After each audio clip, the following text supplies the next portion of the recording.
सुबह की ताजगी और ट्रेन की रफ्तार बच्चों के चेहरे पर उत्साह की लहर दौड़ा रही थी। आरव, सीमा और टोनी आमने सामने की सीटों पर बैठे थे। सामने वाली सीट पर थे उनकी प्यारे दादाजी। खिड़की से खेत, पेड़ और छोटे स्टेशन गुजरते जा रहे थे और बातचीत का कारवां अपने ही मजेदार सफर में लुत्फ उठा रहा था। दादाजी, ये देखो कितनी गायें हैं खेत में। अभी थोड़ा और सफर बाकी है बिटिया, लेकिन हाँ, ये रास्ता तुम्हारे गांव के करीब ले जा रहा है। मैंने तो तय कर लिया है, इस बार मैं पूरा दिन खेतों में रहूंगा, कीचड़ में खेलूंगा और तालाब में नहाऊंगा। तुम तीनों को गांव में सिर्फ आम और तालाब ही दिखते हैं क्या? वहाँ कहानियाँ हैं, रहस्य है, और इस बार कुछ अलग लेकर आया हूँ मैं तुम्हारे लिए। सच में दादाजी, क्या है वो? बस इतना समझ लो, नानी के घर की एक पुरानी अलमारी, और उसमें छुपी है एक ऐसी चीज जो तुम्हें समय के पार ले जा सकती है। ट्रेन के स्टेशन पर पहुंचते ही दादाजी और बच्चे उतर पड़े। दादाजी ने बच्चों को अपनी ओर इशारा किया और फिर वो सब ई रिक्शा में बैठ गए। ई रिक्शा में बैठते ही बच्चों की आंखों में नए सफर का जोश और उनके दिलों में नानी के घर की उम्मीदें फलने लगी थी। नानी के घर चलिए भाई। ई रिक्शा की हल्की आवाज सड़कों पर दौड़ती हुई और बच्चों का उत्साह धीरे धीरे बढ़ता जा रहा था। नानी के घर के पास पहुंचते पहुंचते बच्चों के चेहरों पर मुस्कान फैल गई थी, जैसे वो किसी नई दुनिया में कदम रखने जा रहे हो। नानी, हम आ गए। मेरे 3 शेर आ भी गए और अब पूरे गांव की नींद उड़ने वाली है। इस बार मैं आपके साथ सुबह सुबह भैंसों को चारा डालूंगा। तुम लोग शरारतें कम और मदद ज्यादा करोगे तो भगवान भी खुश हो जाएंगे। रात के समय खाने के बाद नानी अपने कमरे में आराम करने चली गई। दादाजी भी बरामदे की चारपाई पर चादर ओढ़कर आराम से लेटे हुए थे। बाहर कहीं दूर से रात को कीट पतंगे की आवाजें गूंज रही थी, लेकिन घर के भीतर बच्चे अभी भी उसी रहस्यमय डायरी को घेरे बैठे थे जो अभी तक मेज पर खुली पड़ी थी। सीमा धीरे से बोली, यार ये पन्ना तो खुद ब खुद खुल गया था। और देखो, इसमें लिखा है जो इतिहास को जीना चाहे वो खुद उसमें चला जाए। और तभी डायरी चमकने लगी। कमरे में सुनहरी रोशनी भर गई और बच्चों की आंखों के सामने फैल गई एक चमकदार धुन। और जब धुन हटी, अबे यार, ये कौन सा लेवल का गेम लग रहा है? गेम नहीं टोनी, ये तो कोई राज दरबार है। इतने सारे लोग, तलवारें, अरे रुको, ये तो मुगल काल है। कहीं हम अकबर के टाइम में तो नहीं आ गए? सामने अकबर सिंहासन पर बैठा है, बगल में बीरबल। दोनों तीनों बच्चों को हैरानी से देख रहे हैं। बीरबल, ये कौन से विचित्र वेशभूषा वाले लोग हैं और ये दरबार में यूं जादू से कैसे प्रकट हो गए? जहांपना, लगता है ये कोई साधारण बच्चे नहीं हैं, ये भविष्य से आए लगते हैं। जी माफ कीजिएगा, हम टाइम ट्रेवल नहीं करना चाहते थे। वो डायरी थी और वो खुद ब खुद चमकने लगी। मतलब गलती से इतिहास में आ गए। कुछ ज्यादा बोल दिया हो तो हमें कैद न कर ले, शाही जेल में वाईफाई नहीं होता। दिलचस्प, हमें ये तीनों बच्चे रोचक लगते हैं। बीरबल, क्यों ना इनसे कोई प्रश्न पूछा जाए? बिल्कुल जहांपना।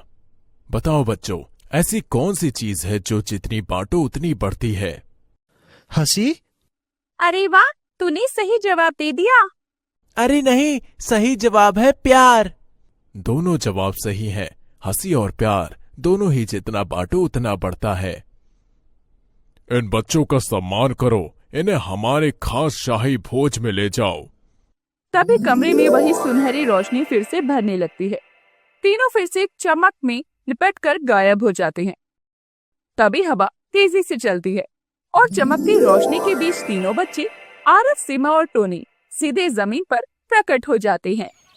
गर्म धूप, पक्षियों की आवाज और एक शांत कमरा जहां एक बूढ़े इंसान चरखा चला रहे थे।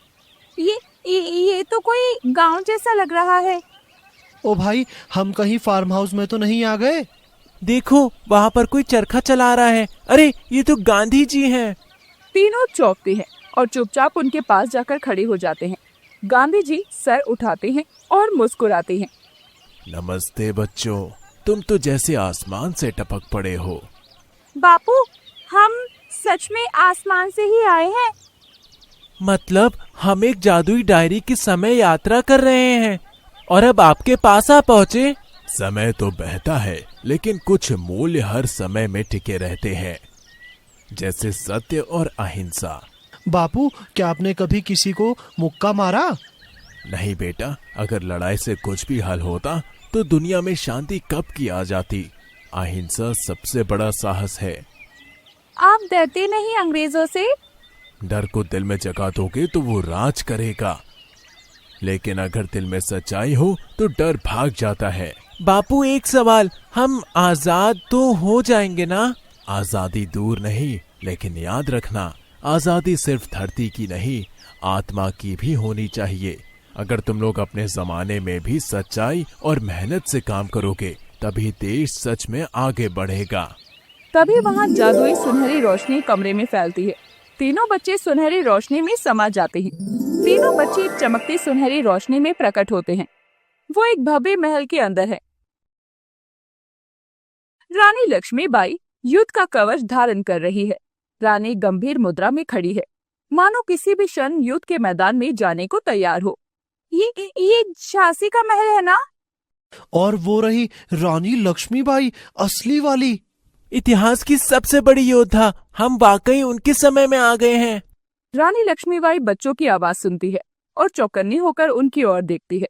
कुछ पल तक वो तीनों को ध्यान से देखती है। तुम लोग कौन हो और इस महल में कैसे पहुँचे?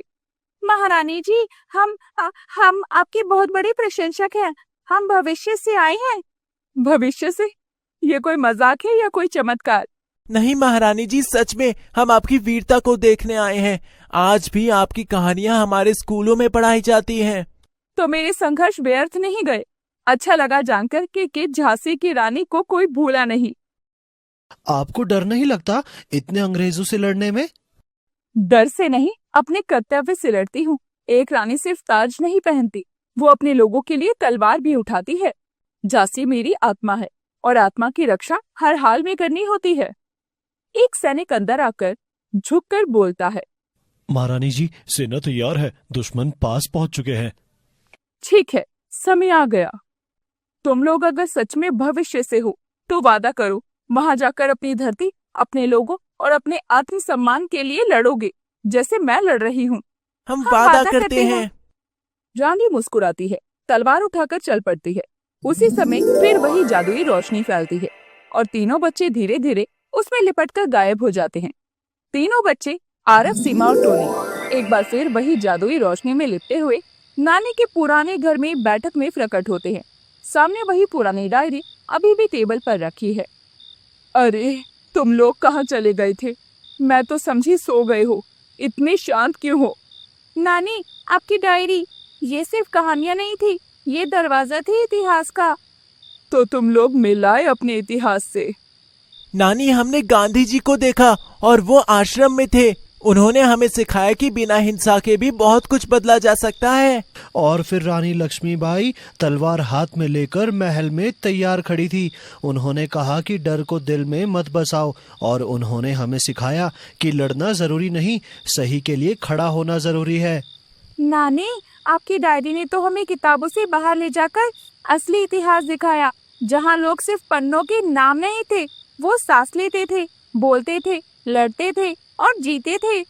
बिल्कुल बेटा, यही तो चाहती थी मैं, कि तुम लोग सिर्फ याद ना रखो कि 15 अगस्त कब है, बल्कि समझो कि आज़ादी क्यों आई थी और किस कीमत पर। नानी, अब जब हम स्कूल में पढ़ेंगे तो सिर्फ नंबर के लिए नहीं पढ़ेंगे, हम समझेंगे और महसूस करेंगे। और हाँ, अब मैं इतिहास से डरूंगा नहीं। अब तो मुझे ये रोमांचक लगने लगा है। हमें तो लगा था कि इतिहास बोरिंग होता है, लेकिन जब हम उसमें खुद चलकर गए तब समझ में आया ये तो जिंदा है। इतिहास में छुपी है हमारी पहचान। जब तक बच्चे उसे जीना नहीं सीखेंगे तब तक वो बस किताबों तक ही सीमित रहेगा। लेकिन अब मुझे यकीन है तुम सब उस पहचान को जिंदा रखोगे।